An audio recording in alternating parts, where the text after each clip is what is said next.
ஒரு நாள் ஒரு பாம்பு ஒரு கூண்டில் சிக்கிக்கிச்சு.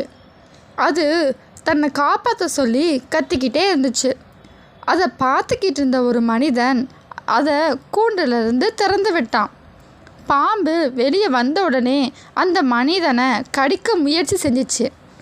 அதை பார்த்துக்கிட்டு இருந்த மற்றொரு மனிதர் கேட்டார், அவன் தான் உனக்கு உதவி செஞ்சால, நீ ஏன் அவனை கடிக்க போகிற அப்படின்னு கேட்டான். அதுக்கு பாம்பு சொன்னிச்சு, நான் ஒரு பாம்பு, என்னோட இயல்பு கடிப்பது தான் அப்படின்னு சொன்னிச்சு. அதுக்கு அந்த மனிதன் சிரிச்சுக்கிட்டே அந்த பாம்பை மறுபடியும் கூண்டில் அடைச்சிட்டான். அதுக்கு அந்த மனிதன் சொன்னான், நானும் ஒரு மனிதன்தான், என்னோட இயல்பு நீதி செய்வது, நான் அதனால் நீதி செஞ்சு தான் ஆவேன் அப்படின்னு சொல்லிட்டான். ஆம் நண்பர்களே, யாரோ எதையாவது செய்வார்கள் என்பதற்காக நீ எந்த நேரத்திலும் நீதி மற்றும் நற்பண்புகளை கைவிடக்கூடாது.